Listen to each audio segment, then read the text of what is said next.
పిచ్చుల ప్రశ్నలోకి ఎట్లోకి వెళ్ళకుండా నా బాధలు నా పగట్లు ఏడకుండా డైరెక్ట్గా వాక్యంలోకి వెళ్ళిపోతాను. కాబట్టి అన్న సమయంలో ముగించడానికి నేను ఇష్టపడతా ఉన్నాను. ఈ రోజున 3 పాఠాల్లోనూ కామన్గా కనిపించేది ఏంటి అని అంటే, పాత నిబంధన పాఠంలో దేవుడు నేను బలపరుస్తాను చెప్తున్నాడు. కృషించిన వారిని, కృంగిన వారిని నేను లేవనెత్తుతాను అని మాట్లాడుతాను. అలాగే స్వార్థ పాఠంలో యేసుప్రభు శిష్యులను బలపరిచి పరిచర్యకి పంపుతున్నట్టుగా చూస్తాం. అలాగే పత్రిక పాఠంలో పౌలు గారు అక్కడ ఉన్నటువంటి శిష్యులను బలపరిచి వారి కోసం ఉపవాస ప్రార్థన చేసి వెళ్ళినట్టుగా చూస్తాం. అయితే ఇప్పుడు మన అంశం ఏమని పెట్టుకోవాలంటే, బలపరిచే దేవుడు అని పెట్టుకోవాలి. అలా పెట్టుకుని దేవుడు మిమ్మల్ని కష్టాల నుంచి గట్టెక్కిస్తాడు, మీ సమస్యల నుంచి మిమ్మల్ని విడిపిస్తాడు, కాబట్టి మీరు ధైర్యంగా ఉంటుందని చెప్పాలి నిజంగా. కానీ ఇవ్వబడిన 3 పాఠాల వెనక అంతర్లీనంగా ఒక దారం ఉంది. అదేంటి అని అంటే, ఇప్పుడు మనము బలపరుస్తున్నాడు అని అంటే, బలపరుస్తాను అని అంటున్నాడు అంటే అర్థం ఏంటి? నేను నిన్ను లేపుతానురా అని అన్నాడు అనుకోండి, అర్థం ఏంటి? అడు పడిపోయి ఉన్నాడండి. నేను నిన్ను బాగు చేస్తానంటే అర్థం ఏంటి? అడు పాడైపోయి ఉన్నాడండి. నేను కడతాను అంటే అర్థం ఏంటి? అది పడిపోయి ఉందని అర్థం. సో ఇప్పుడు టాపిక్, ఇప్పుడు ప్రస్తుతం ఉన్నటువంటి విషయం ఏంటంటే, మనం లేచిన తర్వాత సంగతి కాదు, ఆయన లేపే దేవుడే, బలపరిచే దేవుడే. అయితే పడిపోయినటువంటి ఆ స్థితి గురించి, లేదా ఆ స్థితిలో ఏ స్థితిలో అయితే ఉన్నామో దాని గురించినటువంటి విషయం. అదేంటి అని అంటే, వాళ్ళ క్రైస్తవ శ్రమ. సాధారణంగా బోధలో ఇలాగే ఉన్నాయి, ఇదే విశ్వాసం కూడా అలాగే ఉన్నారు. ఎలాగనంటే, ఎంతసేపు దేవుడు అంటే మీరు యేసుని నమ్ముకోండి, మీకు అప్పులు తీరుతాయి, యేసుని నమ్ముకోండి, మీ పిల్లలకు పెళ్ళిళ్ళు అవుతాయి, మీకు సంతానం కలుగుతుంది, మీకు ఉద్యోగాలు వస్తాయి, మీకు మార్కులు బాగా వస్తాయి, మీరు 2 ఇంతలుగా ఇల్లు కట్టుకుంటారు, మీరు పొలాలు కొనుక్కుంటారు, మీకు పదవులు వస్తాయి అని రమ్మని, క్రైస్తవులకు రమ్మని ఆహ్వానించే బోధలు ఎక్కువగా ఉన్నాయి. విశ్వాసులు కూడా అవింటానికి ఇష్టపడుతున్నారు. విశ్వాసులు కూడా అవింటానికి ఇష్టపడుతున్నారు, వాటికే చప్పట్లు కొడుతున్నారు. కానీ మీరు అదేంటంటే, మరి అంటే వాగ్దానాలన్నీ మనకి జలదృష్టిలో ఇచ్చిన వాగ్దానాలన్నీ ఎలా ఉంటాయంటే, నేను పొలంలో దీవిస్తాను, నేను పాడిపట్లో దీవిస్తాను, నీకు అది ఇస్తాను, ఇది ఇస్తాను అని అంటే కదా. ఏ రాజకీయ పార్టీ అయినా మేము మీకు ఫ్రీ బస్ ఇస్తామనో, లేదా ఈ పథకం కింద మీకు నెలకు 10,000 వేస్తామనో, లేదా ఆ పథకం కింద నిరుద్యోగం గుర్తిస్తామనో ఏదో చెప్పాలి కదా. ఏది చెప్పకపోతే ఎవడెత్తలేడు. ఇప్పుడు తమిళనాడులో గెలిచిన 14 లక్షల కోట్లంతా ఒక్కొక్క డిఎంకే పార్టీ వాళ్ళు చేసినప్పుడు అని చెప్పి ఈయన కూడా లక్షల కోట్ల భారత్లో ఉన్నటువంటి హామీలు ఇచ్చాడు. హామీలు ఇవ్వకపోతే నేను గెలిచిన తర్వాత అప్పే తీరుస్తాను, నీకు ఏమి చేయలేని విషయం గెలుస్తాడు. ఇప్పుడు పాత నిబంధన వరకు ఎలా ఉంటుందంటే, దేవుడు నిజంగా మనం నమ్ముకున్నటువంటి దేవుడు ఎంత సామర్థ్యం కలిగినవాడు, ఎంత కనికరం కలిగినవాడు, ఎంత ప్రేమ కలిగినవాడు, మన కోసం ఏం చేస్తాడో, ఇలాంటి విషయాల మీద నడుస్తుంది. అంటే దేవుడు తనను తాను ప్రత్యక్షపరుచుకున్నాడు. మీరు నన్ను నమ్మితే నేను మిమ్మల్ని విడిపించగలిగిన సామర్థ్యం కలిగిన దేవుడిని అని నిరూపిస్తాడు. కానీ కొత్త నిబంధనకు వచ్చేసరికి తండ్రి అయినటువంటి దేవుడు కుమారుడు ఎలా ప్రత్యక్షపరిచాడు అంటే, మీరు నాలాగా ఉండాలి. ఎలాగా? నాలాగా ఉండాలి. ఇప్పటిదాకా మీరు దేవుడిని తెలుసుకున్నారు. పాత నిబంధన వరకు ఏం తెలుసుకున్నారు? దేవుడిని తెలుసుకున్నారు. ఆయన న్యాయవంతుడని, పరిశుద్ధుడని, కనికరం కలిగిన వాడని తెలుసుకున్నారు. ఇప్పుడు మీరు జీవించడం మొదలు పెట్టాలి. ఎలా జీవించాలి అంటే, ఇదిగో నేను చూపిస్తానని దేవుడే మనిషిగా వచ్చి సంపూర్ణ మానవుడిగా జీవించడం ఎలాగో, దేవుడికి విధేయుడిగా జీవించడం ఎలాగో, ఇష్టంగా జీవించడం ఎలాగో ఆయన బ్రతికి చూపించాడు. యోహాను గారి దగ్గర బాప్తిసం తీసుకుని వెళ్ళిపోతా ఉంటే, ఫిలిప్పో నతనేలు అనుకుంటా అడుగుతారు, బాధకుడే నువ్వు ఎక్కడ కాపాడుతున్నావు అంటే, కమ్ అండ్ సీ, వచ్చి చూడండి. ఎక్కడికి వచ్చి చూడాలా? అది ఒకడు అడిగాడు, ప్రభు నేను వెంబడిస్తానన్నాడు. నక్కలకు గొర్రెలు ఉన్నాయి, ఆకాశ పక్షులు గూళ్ళు ఉన్నాయి, కానీ నేను తర్వాత అంటే అర్థం ఏంటి? మీరు ఎవరినైతే అనుసరించాలనుకుంటున్నారో అలా అనుసరించే నాకే ఈ లోకంలో అనుభవించడానికి ఏది లేదు. మీకేముంటుంది? పేతుడు అన్నాడు, ఆయన గ్రంథాన్ని పొందిన తర్వాత, సీమోను సీమోను నన్ను ప్రేమిస్తున్నాడు, యు లవ్ మీ అని అడిగాడు. ప్రేమిస్తున్నాను Prabhu, I love you so much. రెండోసారి అడిగాడు, ప్రేమిస్తున్నాను. మూడోసారి ఎందుకు ఒకసారి అడిగితే నా మనసు ఏంటో నీకు తెలుసు కదా అని అన్నాడు. అయితే నన్ను ప్రేమించినందుకు నీకు ప్రతిఫలం కావాలి కదా. ఆ ప్రతిఫలం ఏంటంటే, నువ్వు వయసులో ఉన్నప్పుడు బాగానే ఉంటావు, వయసు అయిపోయిన తర్వాత ఒకడు నీ నడుము కట్టి నేను తీసుకుపోతాను అంటే అర్థం ఏంటి? నువ్వు నన్ను ఎంత ఎక్కువగా ప్రేమించావంటే నువ్వు సిలువ వేసి పెడతావు. యేసును అనుసరించిన వారికి లోకంలో ఏ గొప్ప కలగదు. అది బైబిల్ చెప్పేది, కొత్త నిబంధన చెప్పేది. అంటే అదేంటంటే అడుగుడి మీకు ఇవ్వడు, తట్టుడి మీకు తీయబడు ఇస్తాడు, ఎవడని కాదు. ఈ తండ్రి మీకు ఇవ్వకపోతే ఎవరికి ఇస్తాడు? కానీ అదే ప్రధానమైనది కాదు. అది మీరు క్రైస్తవ్యంలోకి వచ్చారు అని అంటే కేవలం ఆశీర్వాదాలు, దీవెనలు, ఆయన బలపరిచేస్తాడు, ఆయన లేవనెత్తేస్తాడు, ఆయన కట్టేస్తాడు, ఇది కాదు ప్రధానమైనది. దీని వెనక దారులాగా ఉండే శ్రమ ఉందే, క్రైస్తవ శ్రమ, అది చాలా ప్రధానమైనది. పేతురుతో స్పష్టంగా చెప్తున్నాడు, నన్ను ఎంతగా ప్రేమిస్తే నీకు జరిగేదేంట్రా, నీకు ఒరిగేదేంట్రా శివరాకం కంటే నేను తీసుకెళ్ళి వేగులు కొట్టి సినివేశాను. నేను ఇచ్చే బహుమానం, యేసుగా నేను ఇచ్చే బహుమానం నా దగ్గరకు వచ్చేవాడికి ఎవరికైనా ఏమి ఇస్తాను అని అంటే ఇదిగో సిలువ. సిలువే మీకు బహుమానం. ఈ రోజున చూడండి, మత్తయి సువార్త 10వ అధ్యాయంలో యేసుప్రభు వారి శిష్యులను పంపుతూ సువార్త వరకు, శిష్యుడు బోధకుని కంటే అధికుడు కాడు, దాసుడు యజమానుని కంటే అధికుడు కాడు.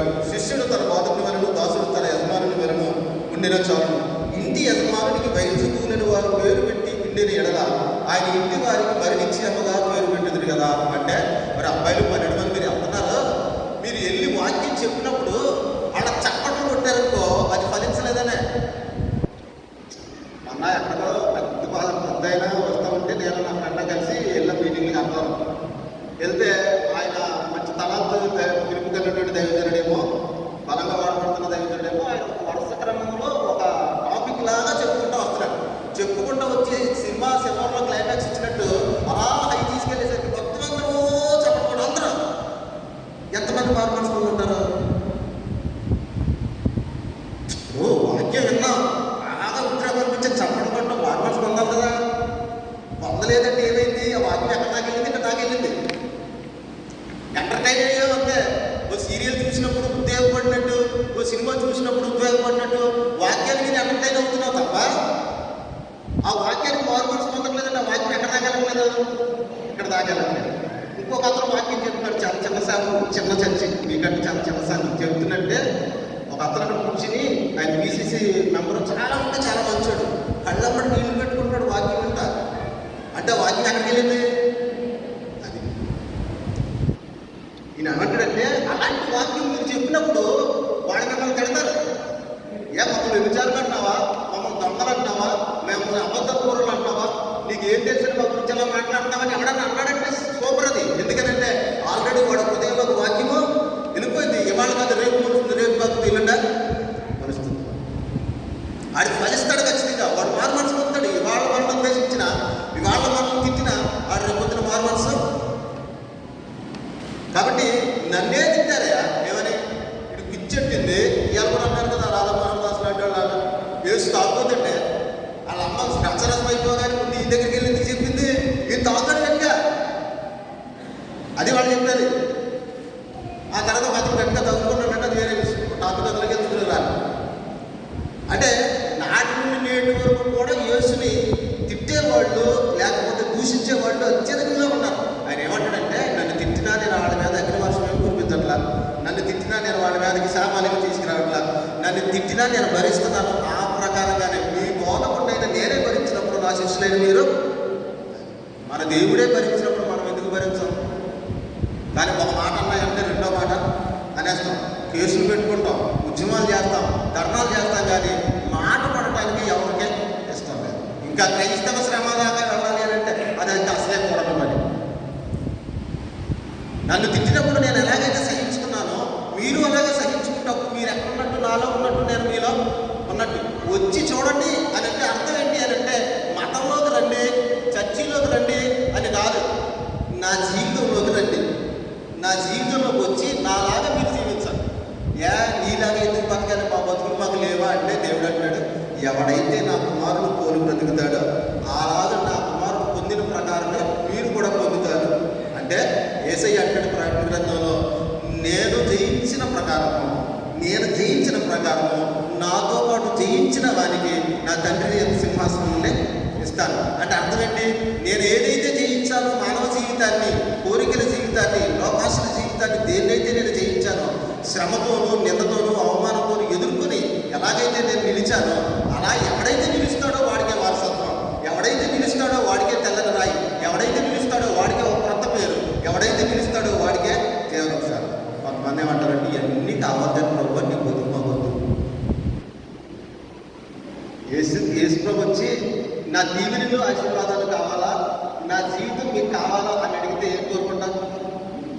బాబు నీకులాగా ఎవరు పండించుకుంటాడు, నీకులాగా ఎవరు తెచ్చుకుంటాడు, టూ అని మొహమ్మద్ చూసి వెళ్ళిపోతాను. మేము వెళ్ళామలా, నీ పుట్టుకు సరైనది కాదు అన్నాం మేము. నువ్వు సమరైన అంటే శంకరదేవుడు అన్నాం మేము. అంటే నువ్వు మాట్లాడుకుంటూ వెళ్ళిపోయావు. మేము వెళ్ళామనగా వ్యవహారం వచ్చేసి అవకాశం అగ్ని దిగుకొచ్చేది అందరినీ చంపేద్దాం అన్నాడు. అది కాదు వ్యవహారం, మనకు ఉన్నటువంటి ఆత్మ అది కాదు అని చెప్పాను. నువ్వు అన్నింటికి తలొచ్చి వెళ్ళిపోతే మేము వెళ్ళామన్నా నీకు బ్రతకొద్దు, కానీ నీ తీగలు కావాలి. నువ్వు తన్నించుకుని, గుర్తించుకుని, గీకించుకుని, నువ్వు ఈడిపించుకుని, నువ్వు పొడిపించుకుని, ఇవన్నీ చేసి సంపాదించిన నీతోనే ఆ నీతి మాకు కావాలి.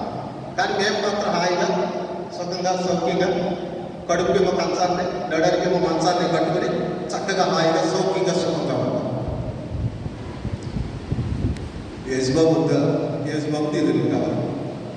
చూడండి, ప్రార్థన చూడండి, ఎంతసేపు 90% ప్రార్థనలో మన బతుకుల గురించి, మన కష్టాల గురించి, మన సమస్యల గురించే ఉన్నాయి. మారు మనసు నిమిత్తం ఎవరైనా సాక్ష్యం చెప్పడం చూసామా? ఉంటాయి ఎక్కడైనా ఒకటి అలా.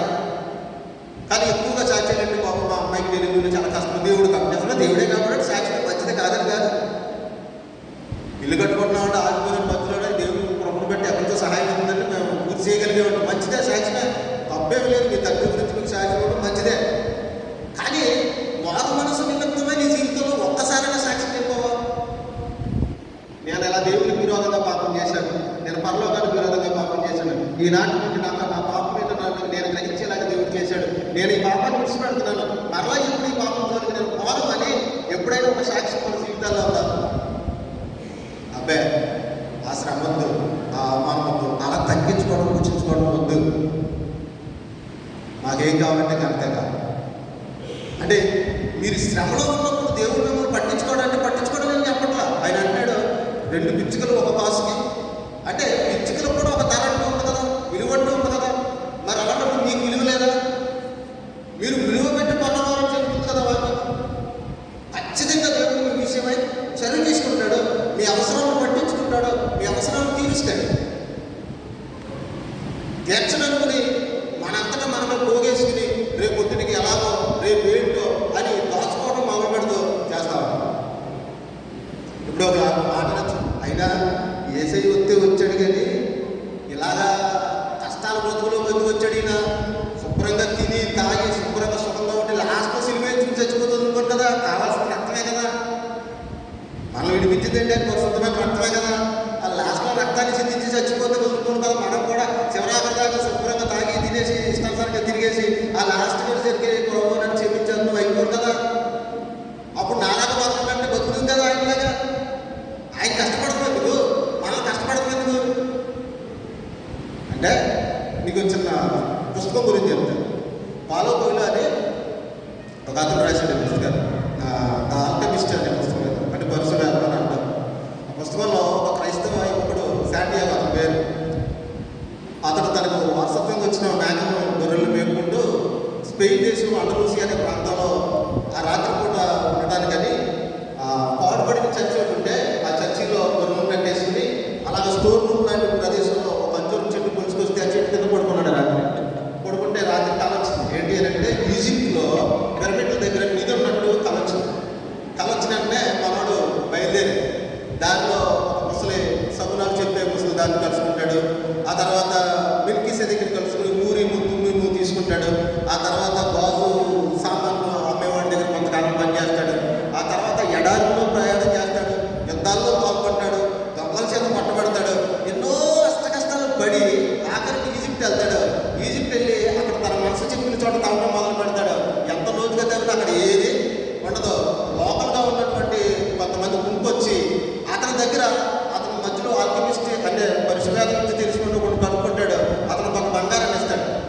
వీళ్ళు ఆడి దగ్గర ఉన్నటువంటి ఆధారాలు కూడా తీసుకుని వీళ్ళు కొట్టేసి వెళ్ళిపోతా లాస్ట్లో ఇప్పుడు ఆ గుంపుకి నాయకుడిగా ఉన్నవాడు అడుగుతాడు, అసలు ఎందుకు వచ్చావు ఇక్కడికి, నిజం చెప్పుకోనంటే నాకు కళ వచ్చిందండి, ఇక్కడ బంగారం ఉన్నట్టు అందుకే వచ్చానండి. ఎరగొచ్చాడా ఎవడైనా కళల్లోకి ఇంత దూరం వస్తాడా? నాకు కూడా చాలా కాలం కింద కళ వచ్చింది. అదేంటి అంటే స్పెయిన్ దేశంలో అండలూసియా ప్రాంతంలో ఒక పాడుపడిన చర్చి ఉంది. ఆ చర్చిలో పచ్చని చెట్టు మొలుచుకొచ్చింది. ఆ చెట్టు కింద నీది ఉన్నట్టు నాకు కళ వచ్చింది, నేను వెళ్ళానా అన్నాడు. ఇప్పుడు నీది ఎక్కడ ఉందా? వీడు ఎక్కడికి వెళ్తాడా? అక్కడే ఉంది. వీడు మళ్ళీ ప్రయాణం చేసి అక్కడికి వెళ్ళి అక్కడ తగ్గి చూసేసరికి అక్కడ నీది బయటపడింది.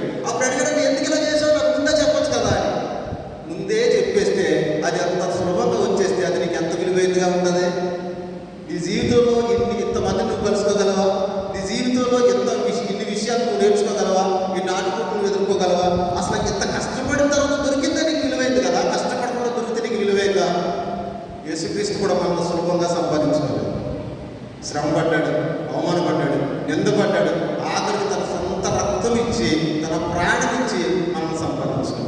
మరి యేసుక్రీస్తు నీకు ఎంత విలువైనవాడు? అది ఆలోచించాడు. నా ప్రభువు నాకు ఎంత విలువైనవాడు? నా జీవితం కన్నా నా ప్రభు విలువైనవాడా కాదా? నా ఆశల కోరికల కన్నా నా ప్రభు విలువైనవాడా కాదా?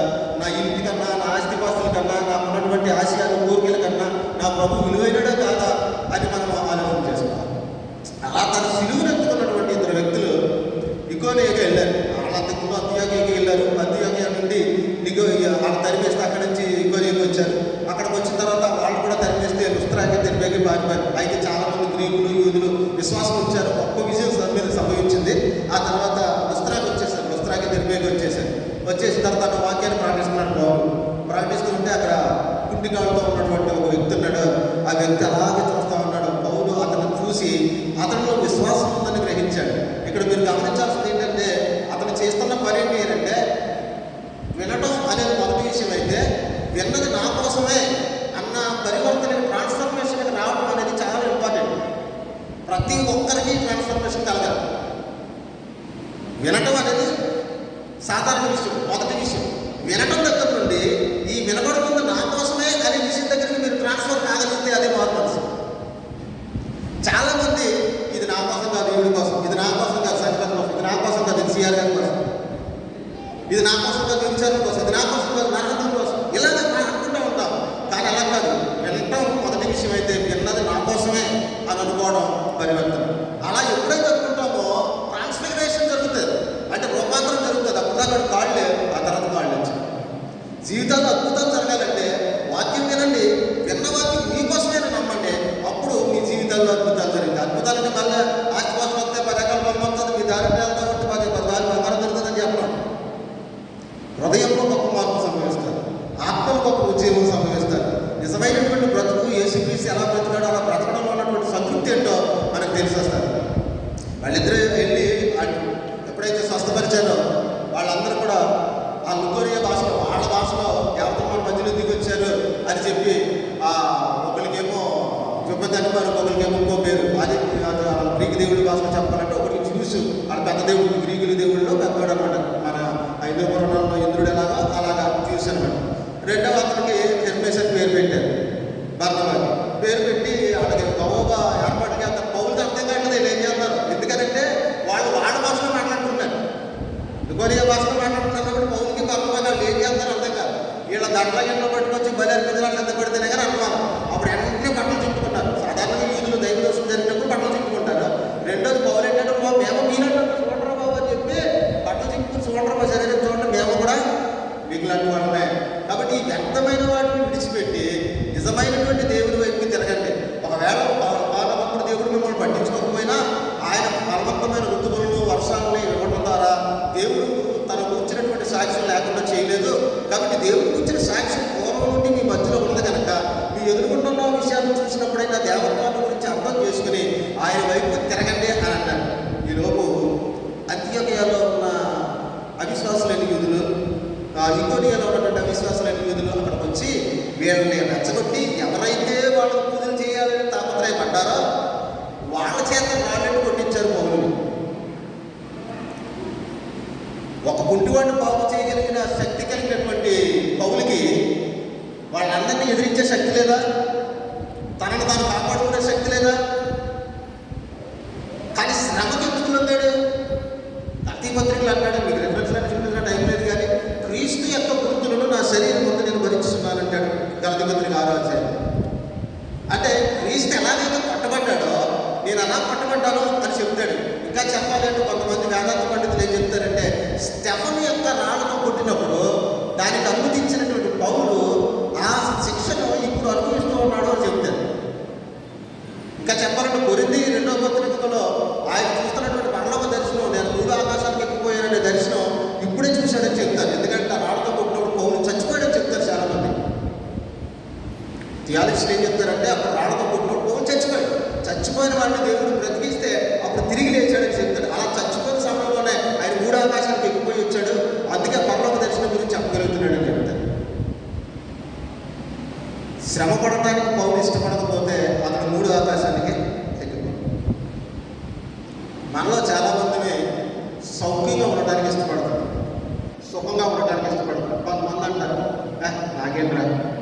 నేను పిల్లలకు పెళ్లి చేశాను, ఇల్లు కట్టేశాను, నేను చచ్చేదాకా తినడానికే నాకు ఉందే, నాకు గడిస్తుంది, నాకు ఏ కొనువ లేదు. దేవుడు నన్ను ఆశీర్వదించాడు. తప్పది, శుద్ధ తప్పు, శుద్ధ తప్పు.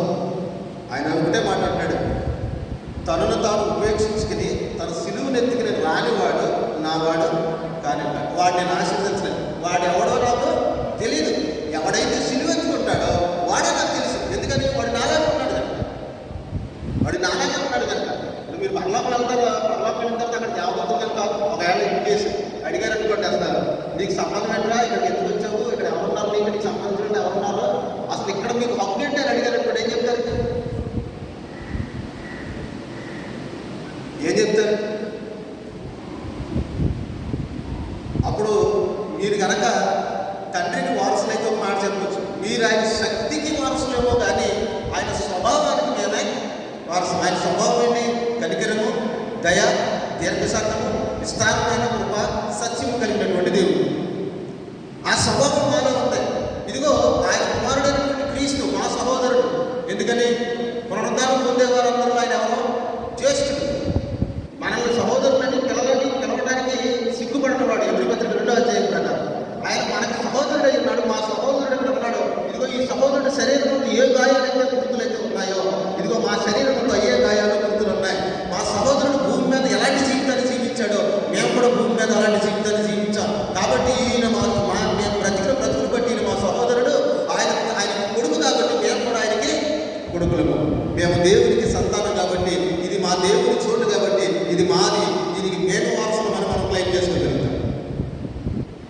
మనకి దేవుని పోలిక స్వభావం లేకుండా, ఆయన కుమారుడి జీవితం లేకుండా పరిశుద్ధాత్మ పరలోకంలో ఉన్నటువంటి దేన్ని కూడా మనం క్లెయిమ్ చేసుకోలేము. అందుకనే పౌలు అక్కడ ఉన్నటువంటి శిష్యులను బలపరిచి ఏం చెప్తున్నాడంటే 22వ వచనం చదువు, 14-22.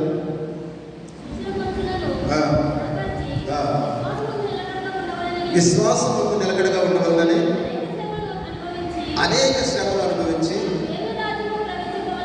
మనము దేవుని రాజ్యంలో ప్రవేశించవాలని వారిని హెచ్చరించాలి.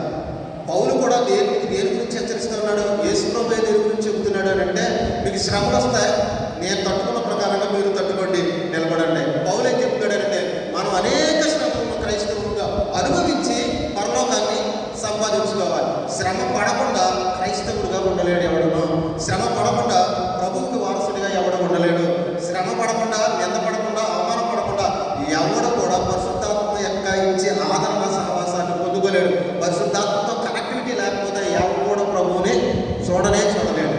కాబట్టి ప్రియులారా, అశాశ్వతమైనటువంటి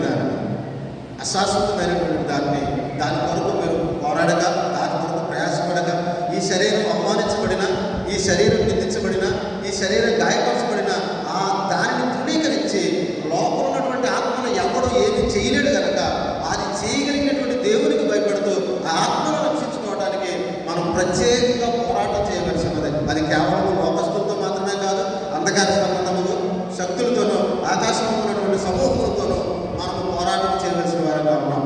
కాబట్టి ఈ రోజున ఈ వాక్యాన్ని వింటున్న మీరు తెలుసుకోవాలని గ్రహించవలసిన విషయం ఏంటి అంటే, ఒక ప్రతిష్ఠించబడిన పర్వతం వలె మిమ్మల్ని దేవుడు నిలబెట్టాలంటే, మిమ్మల్ని తిరిగి మరలా బాగు చేసి మిమ్మల్ని కట్టాలి అంటే, చెదిరిపోయిన చోట నుండి మిమ్మల్ని మరలా సమకూర్చి మిమ్మల్ని ఒక చోట నిలబెట్టాలి అంటే, మీరు శ్రమకు అంగీకరించేవారై ఉండాలి. శ్రమ జీవితానికి అంగీకరించకుండా విలాసవంతమైన జీవితం కావాలి, సౌమ్యవంతమైన జీవితం కావాలని కోరుకుంటే ఈ లోకంలో ఒకవేళ ఆ జీవితం మీకు దొరుకుతుందేమో కానీ శాశ్వతమైన జీవితాన్ని కోల్పోతాం. అలా కాకుండా శాశ్వతమైన దాని కొరకు జీవించండి. అప్పుడు దేవుడు మీకు అవి అనుగ్రహించను. అలా మన తండ్రి దేవుడు తన పరిశుద్ధాత్మ బిడ్డగా మనకు అందరికీ అనుగ్రహించరు కాక. ఆమె అవకాశం ఇచ్చిన గారికి మిగతా మీ అందరికీ కూడా స్వీకరిస్తున్నాము. అందరికీ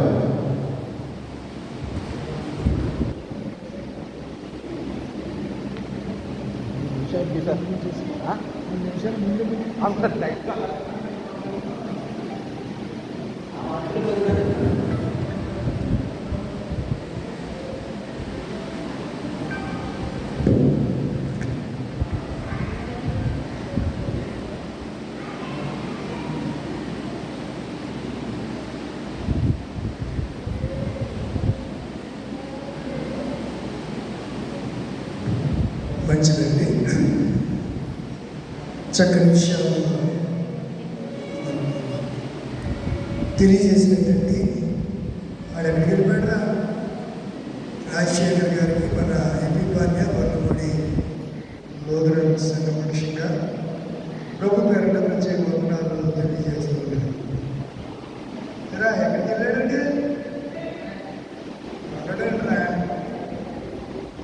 మంచిది. రెండు విషయాలు జ్ఞాపకం చేసి దీని ఆశీర్వాదాలతో ఎంచుకుందాం. ఈనాటి మన ధ్యానాంశంలో అద్భుతమైన సంగతులు ఇంతవరకు మీరు విన్నారు.